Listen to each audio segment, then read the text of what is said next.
Also, again, like the previous time, could you send me the recording? Yeah. All right. Let me just open up that page real quick. Right.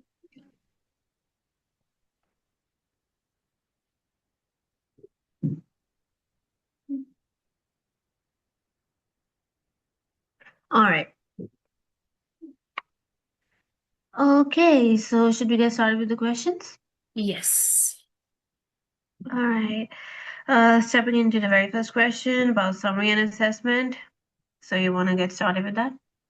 Yeah. So who are the players involved? So the Meta Abo Brewery, the local farmers, the Ethiopian government, and the farming groups. And yeah, just the farming groups is what I put. Mhm. So, for the players, I think I've got Diageo as the parent company that acquired Maracaibo Brewery in 2012, and Maracaibo itself, and the Ethiopian government and the prime minister who actually pushed for this partnership, around 6,000 smallholder barley farmers, and the Esla malt factory, which is the only malting operation in the whole country. So that's for me. So on to the core issue. You want to go ahead with that? Okay, yeah. So the core issue that I found was that Meta was buying barley from any other countries. Um, Diageo wanted to buy barley from local farmers instead, but the farmers needed training and some support to grow into a high quality barley. Mhm. Yeah, for me as well, the core issue is that Meta was importing all this barley when Diageo took over. And Diageo wanted to push local sourcing to like 70%, but the local supply chain just wasn't built for that. And the Ethiopian farmers could only meet about a third of national malt barley demand, and the barley itself converts to malt less efficiently than American or European varieties. So that's for me.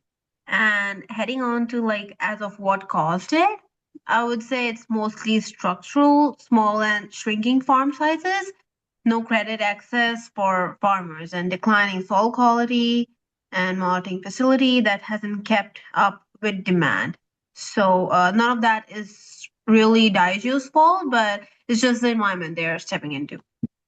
That's for me. Okay, yeah. For who's responsible for the challenge, I am gonna say the same thing. I don't think that there was someone responsible. I just think that they didn't have a strong local supply chain, and a lot of the farmers lacked like resources and training. So I don't think there was anyone's fault in that. Yep. All right. Moving on to analysis and evaluation. Want to get ahead with that? Yes. Okay. So I would say why is it local or why is it important? Is because it saves money, it reduces imports, it'll help local farmers, it'll create a reliable supply and support goals. Mm-hmm. Anything else you would want to add? Um,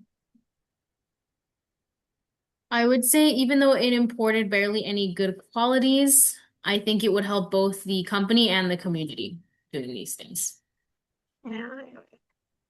For why local sourcing matters so much, even though importing was cheaper, I think there's a few layers to it. The most direct one is the relationship with the Ethiopian government. This whole deal came out of a request from the prime minister who wanted to reduce import dependency. So, Daiichi committing to local sourcing was basically part of securing favorable treatment as a foreign operator. And there's also long-term risk reduction angle. Importing exposes them to currency risk and shipping disruptions that get worse as the brewery scales. And honestly, there's a brand reputation piece too. Daiju's CEO publicly signed into this G8 food security initiative and talked about sustainability being core to the business. So following through reinforces that positioning. So that's for me for the analysis part. All right, moving ahead to recommendation and action. What do you have to say on that?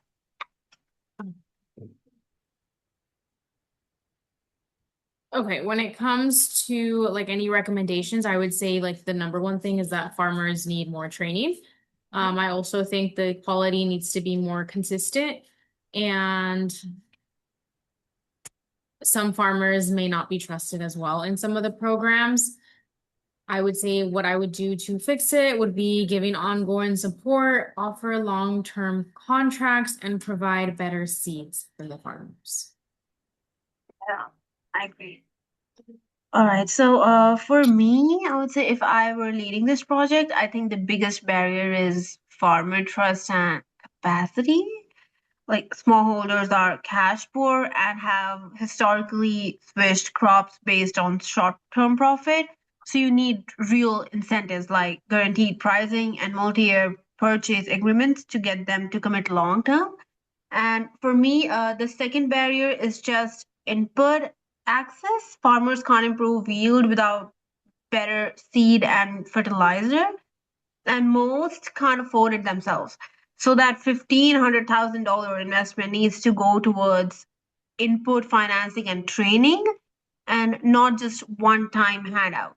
And for sustainability, I think the key is thinking past the initial funding, building in permanent extension services, and investing in actual malting capacity since Stella can't process more volume even if farmers produce more, and making sure that the Ethiopian government follows through on its land and credit policy commitments, since those are what makes this viable for farmers in the first place. So that's for me. And about application and our takeaways from the readings. Do you want to go ahead? Yes. So I put two different ones. How can this apply to other companies? I think other companies can work with local suppliers instead of relying on imports. And then this can also lower costs, it can reduce risk, and it can help the community grow like all together. I would say the biggest takeaway took, in my opinion, was that Daijo made a smart decision by helping local farmers instead of relying on imports. I think it solved a business problem, but also helping the local economy. And I think it just benefits everyone in this situation. Mm-hmm. Yep. Uh, and for me, I would say, like, for the broader application, I think this applies to basically any company sourcing agricultural inputs from the small holder farmers in developing markets, coffee, cocoa, cotton, you name it. And the lesson is that local sourcing isn't just a supply chain decision, it's really a long-term development investment that needs patience and real partnership and not a transactional relationship. And tying it to the readings, this is a great example of how public-private partnership work. And the government policy reforms around land rights and credit access are basically a precondition for the private investment to actually function at the farmer level. And it also connects to the value chain mapping. The real bottleneck here is not really the farmer willingness, it's structural stuff like um, land size and processing capacity. So that's for me from the readings. All right. Anything else you want to add? No, I think that was the last thing. Let me just.